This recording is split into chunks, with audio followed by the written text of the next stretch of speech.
Hello guys, तो welcome to my channel AR classes. और आज का हमारा टॉपिक है गुप्त साम्राज्य के ऊपर। आज हम इस टॉपिक में गुप्त साम्राज्य के शासकों के बारे में, उनकी अर्थव्यवस्था के बारे में, या उनके ये सैन्य प्रबंधन या जो भी राज्य का प्रबंधन है उनके बारे में पढ़ेंगे। ये मैं पहले वीडियो बना रहा हूँ फर्स्ट गुप्त साम्राज्य के ऊपर। फर्स्ट पार्ट है ये, सेकेंड पार्ट इसके बाद डालूँगा, मैं अपलोड करूँगा।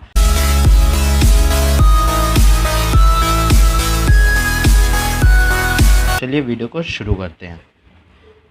तो गुप्त साम्राज्य, इसमें पहले देख लेते प्रमुख शासक, ठीक है, जिसमें सबसे पहले आते हैं श्रीगुप्त। श्रीगुप्त का काल माना जाता है, समय काल माना जाता है 240 से 280 ईस्वी तक थे ये, ठीक है। श्रीगुप्त को गुप्त साम्राज्य का संस्थापक माना जाता है। ये गुप्त साम्राज्य के पहले शासक भी थे। पूना से प्राप्त एक ताम्रपत्र के आधार पर उन्हें आदिराज के नाम से भी जाना जाता है, ठीक है। आदिराज एक उपाधि होती थी जो राजाओं द्वारा धारण की जाती थी, ठीक है। जैसे श्रीगुप्त इनका नाम था, लेकिन ये आदिराज इन्होंने उपाधि धारण की थी और इनको आदिराज भी कहा जाता है, ठीक है।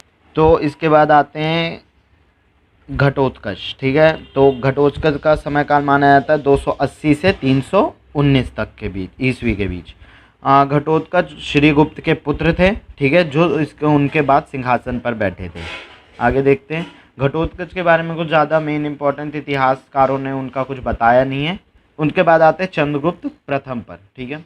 तो चंद्रगुप्त प्रथम का समय काल है 319 से 335 ईस्वी। चंद्रगुप्त घटोत्कच के पुत्र थे, ठीक है। जो चंद्रगुप्त थे वो घटोत्कच के पुत्र थे। चंद्रगुप्त को महाराजा धीराज गुप्त भी के नाम से भी जाना जाता था। देखो, इन्होंने भी महाराजा धीराज नाम की एक उपाधि धारण की थी और उनके नाम की जगह या उनके नाम के साथ वो यूज़ हुआ जा रहा है, ठीक है। तो ऐसी ही ये उपाधियाँ होती हैं जो राजाओं को दी जाती थी और वो उनके नाम के साथ यूज़ हो सकती थी, ठीक है। महाराजा धीराज एक उपाधि थी जो चंद्रगुप्त को प्रदान की गई थी, ठीक है। इसके बाद इनकी उपलब्धियां देख लेते कि इन्होंने क्या क्या पाया था, कैसा महत्व, क्या विशेषता थी इनके बारे में। पहले तो है कि चंद्रगुप्त वंश साम्राज्य के जो भी एक महान सम्राट माने जाते थे, ठीक है। चंद्रगुप्त को महान सम्राट माना जाता था अकॉर्डिंग टू श्रीगुप्त और ये घटोत्कच के लिए। और अकॉर्डिंग टू श्रीगुप्त ही नहीं, सारे जितने भी थे उनमें सबसे अच्छा इनको माना जाता था महान सम्राट के रूप में, ठीक है। तो चंद्रगुप्त को माना जाता था। उसके बाद दूसरा कि इन्होंने गुप्त संवत थे उसके शुरू करा था, मतलब उसको शुरू करने का श्रेय इनको ही जाता है। तीसरा, गुप्त काल में सबसे पहले सिक्के का चलन किसने करा था? चंद्रगुप्त प्रथम ने ही करा था। तो ऐसे कुछ कार्य करे थे जो बहुत सबसे पहली बार करे थे और जो अनोखे थे, ठीक है, जो उनका नाम इतिहास में है। तो चलिए आगे देखते हैं।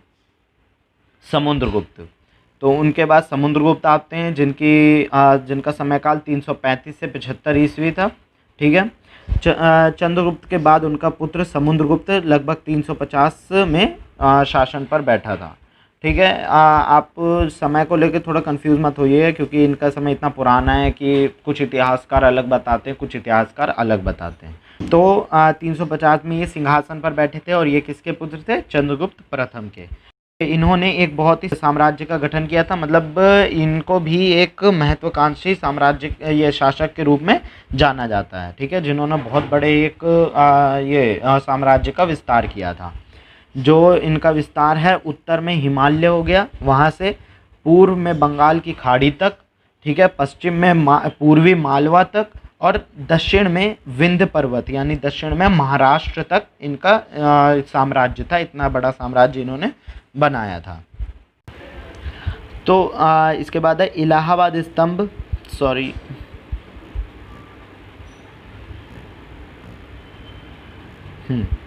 तो इलाहाबाद स्तंभ अभिलेख से प्राप्त समुद्रगुप्त की प्रयाग प्रशस्ति, ठीक है। प्रयाग प्रशस्ति मतलब एक पुस्तक होती थी जिसमें राजाओं के बारे में वर्णन किया जाता था। सबकी अलग अलग प्रयाग प्रशस्ति भी हो सकती। इनका नाम ये प्रयाग प्रशस्ति सिर्फ किसकी थी? समुद्रगुप्त की थी, जिसको उनके राजकवि हरिशेन द्वारा लिखा गया था और इनकी भाषा संस्कृत थी। मतलब जो भी प्रयाग प्रशस्ति की भाषा थी वो संस्कृत थी। इसमें जो राज का हरिशेन द्वारा सिर्फ समुद्रगुप्त के जो अब बढ़िया बढ़िया काम थे या विजेता थे, हाँ, जहाँ जहाँ उन्होंने जिस प्रकार विजय प्राप्त करी थी उस सब के बारे में लिखा हुआ है, ठीक है। तो आगे चलते हैं।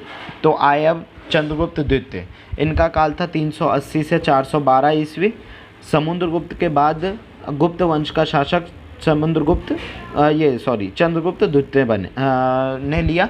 ठीक है, इसे विक्रमादित्य या देवगुप्त भी के नाम से भी जाना जाता है। तो ये देखिए, इन्होंने भी कई उपाधियां ली, जिसमें से एक विक्रमादित्य, जो कई ज़्यादा लोग जानते हैं कि हाँ इनको भी विक्रमादित्य कहा जाता है, लेकिन देवगुप्त जो है वो बहुत कम लोग जानते हैं कि देवगुप्त किसको कहा जाता है। तो ये दो उपाधियां थी जो नाम के साथ हम यूज़ कर सकते हैं।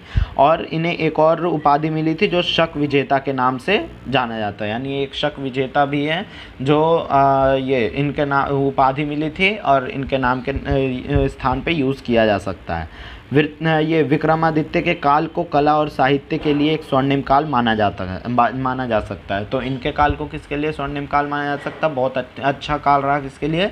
साहित्य और कला के लिए।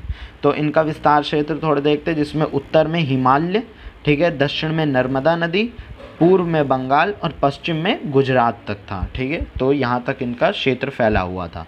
चंद्रगुप्त द्वितीय के काल में साम्राज्य की राजधानी पहले पाटलिपुत्र थी, यानी पाटलिपुत्र क्या? पटना। इसका पटना का ऐतिहासिक नाम पाटलिपुत्र है। और उज्जैनी यानी उज्जैन, आज का उज्जैन बाद में बना, मतलब पहली राजधानी पाटलिपुत्र पटना और दूसरी राजधानी उज्जैन कही जा सकती है। ठीक है, तो चलिए आगे बढ़ते हैं। तो तो चंद्रगुप्त द्वितीय के दरबार में थोड़ा विशेषता से बताया जा सकता है कि उनके दरबार में क्या क्या था। तो इनके थोड़ा दरबार को भी एक्स्ट्रा पढ़ लेते हैं, जिसमें कालिदास, एक प्रसिद्ध कवि आप लोग जानते हैं, जो कालिदास थे वो चंद्रगुप्त द्वितीय के दरबारी थे। ठीक है, जिन्हें 9 रत्नों में शामिल किया जाता था, यानी 9 रत्नों से एक माना जाता था। और उनके 8 रत्न कौन से थे? जिसमें धन्वंतरी, अमर सिंह, शंकु, शपणक, बेताल भट्ट, वराहिमीर, घटकरपर तथा वररुचि। ठीक है, ये जो 8 हैं, क्या नाम है, ये जो 8 हैं रत्न, वो और उन कालिदास को मिलाकर ये 9 रत्न थे जो उनके दरबार में बैठते थे, यानी रत्न यानी मंत्री थे जो दरबार में बैठते थे उच्च पदों पर। ठीक है, उसके बाद एक है ये चीनी यात्री फैयान का आपने नाम सुना होगा। फैयान एक चीनी यात्री थे जो चंद्रगुप्त द्वितीय के काल में ही भारत आया था। ठीक है, फैयान मतलब ये चंद्रगुप्त द्वितीय के काल में भारत आए थे। आप 12th की बुक्स ये बुक या कभी आगे पढ़ें तो उसमें इनका नाम देख सकते हैं। ठीक है, सर्वप्रथम रजत यानी चांदी का सिक्के चंद्रगुप्त द्वितीय ने ही शुरू करा था। ठीक है, तो सर्वप्रथम जो चांदी का सिक्का अगर वो पूछा जाए किसने शुरू करा था, तो वो चंद्रगुप्त द्वितीय गुप्त साम्राज्य के। तो इनमें कुछ इम्पॉर्टेंट बेसिक चीज़ें हैं जो याद करने लायक हैं। ठीक है, तो याद रखिए आप इन सबको, आगे काम आ सकते। कुमारगुप्त, तो कुमारगुप्त प्रथम थे जिनका समय काल 415 से 54 ईस्वी के बीच में था। चंद्रगुप्त द्वितीय के बाद उनका पुत्र कुमारगुप्त प्रथम सिंहासन पर बैठा और इसने मतलब इसे महेंद्र द्वितीय के उपाधि धारण की, या उनके नाम से भी जाना जाता है। तो इन्होंने भी एक उपाधि धारण की थी। इसके ही शासन काल में नालंदा विश्वविद्यालय की स्थापना हुई। ये देखिए थोड़ा इम्पोर्टेंट है कि थोड़ा बेसिक जर्नल के लिए आ जाता है कि नालंदा विश्वविद्यालय स्थापना कब हुई या किसके काल में हुई। तो इसके शासन नालंदा विश्वविद्यालय की स्थापना कब? ये कुमारगुप्त प्रथम के यानी गुप्त साम्राज्य के अंदर हुई थी।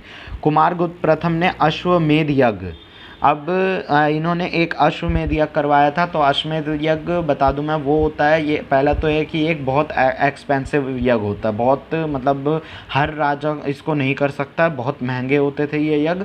ठीक है, और इसको हमेशा या तो संतान प्राप्ति हो गया, नहीं तो ज़्यादातर ये यज्ञ तब करवाते थे जब लड़ाई पे जाने से पहले। ठीक है, तो अगले आते हैं हमारे स्कंदगुप्त। ठीक है, तो स्कंदगुप्त इनका समय काल 455 से 467 ईस्वी था। कुमारगुप्त के पश्चात स्कंदगुप्त राज सिंहासन पर विराजमान हुआ। उसने क्रमादित्य, ठीक है, और विक्रमादित्य की उपाधि प्राप्त की। ठीक है, यानी धारण की। तो इन्होंने भी 2 उपाधियां ग्रहण की थी, जिसमें क्रमादित्य पहला नाम ये भी ले सकते हैं और दूसरा नाम विक्रमादित्य माना जाता है। ये कहा जाता है कि इन्होंने ये उपाधि धारण करी, इसलिए इनका नाम ये भी हो सकता है। ठीक है, तो